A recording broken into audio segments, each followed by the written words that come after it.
Okay, so there's this kind of divide between playing electric blues and acoustic blues, where as you learn to play electric blues, you learn how to solo. That's like the whole thing.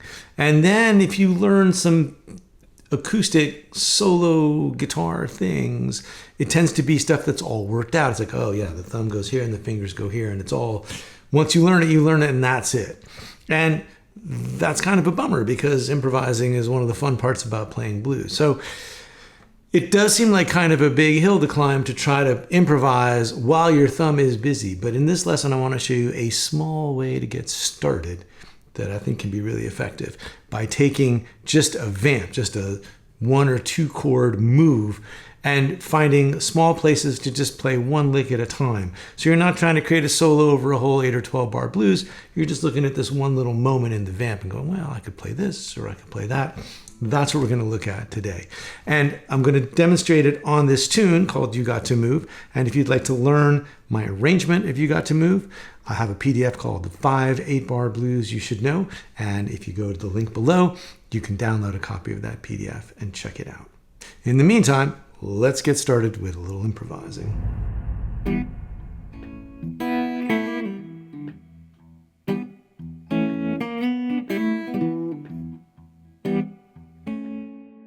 Okay, so this is a vamp that I've added to the tune itself. And a vamp is just a small repeatable idea, usually using just a couple of chords in the key that you're already in the groove that you're already in. So I've got this shuffle bass going, and I'm just rocking from the A chord, the 4 chord, back to E, the 1 chord. So I'm playing the tune in the key of E,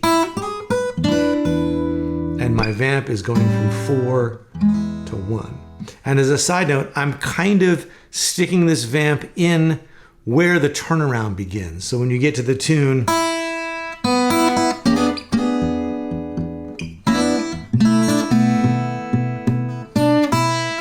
right here, you'd usually go, but instead we're gonna start the vamp there. So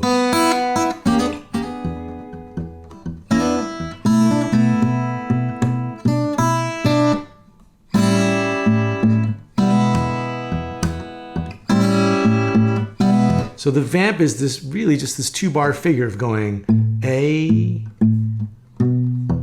to E. And since I'm playing the shuffle bass, I've got 1 and 2 and 3 and 4 and 1 and 2 and 3 and 4 and on top I'm adding in an A chord with index, middle, and ring on the top 3 strings, and I'm sliding into the C sharp, this note here on the 2nd fret of the 2nd string. It's the 3rd of the A chord. So, and then I'm grabbing an E chord with the 5th in the bass. So I got my thumb still on the 5th string, index, middle, and ring still on the top 3 strings, and I'm hammering onto the major 3rd of the E here on the 2nd fret, no, 1st fret of the 3rd string. So, and then the thumb is going over to the low E. So, 1 and 2 and 3 and 4 and. So that's the vamp. And then the question is, where are we going to add in the licks? And the answer is, well, we're going to put them in the space. So we've got this 1 and 2 and 3 and 4 and we've got 2 whole beats where nothing is happening, just the bass, right? And so those 2 beats, we can play something there. And especially if we play something that starts on the and of 3. So 1 and 2 and 3 and something, right? So lots of blues licks work like that. They start on the and. 1 and 2 and 3 and 4 and I'm using kind of a triplet feel, which goes well with the shuffle in the bass. So, and 4 and 1 and 2 and 3 and 4 and 1 and 2 and 3. And so that's where the lick is going to go. Now you can practice one specific lick. So you can look at the coordination of it, right? You're going to have bass, pinch, pinch, and because of the shuffle thumb. That's how that's going to work out. So and in slow motion.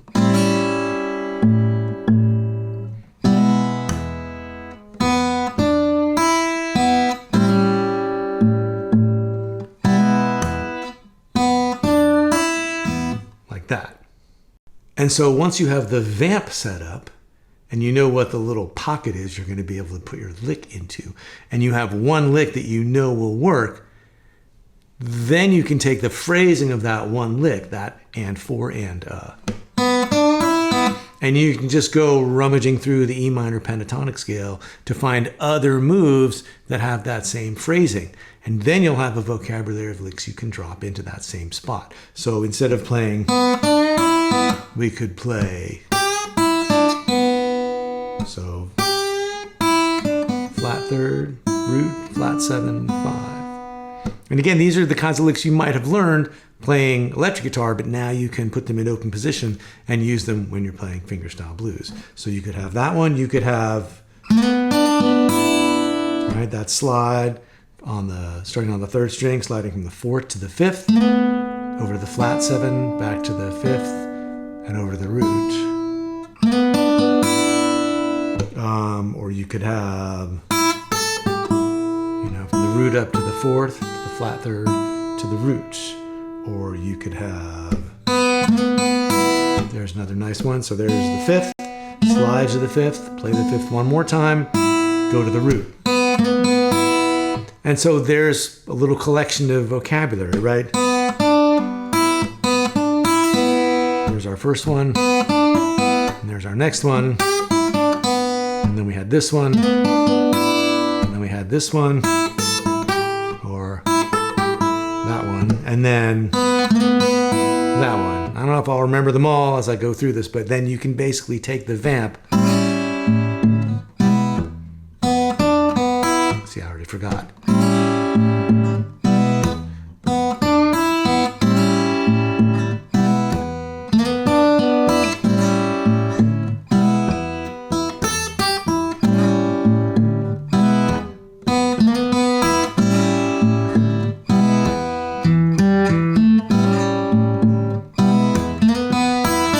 And you can start to experiment with other pentatonic licks along the way.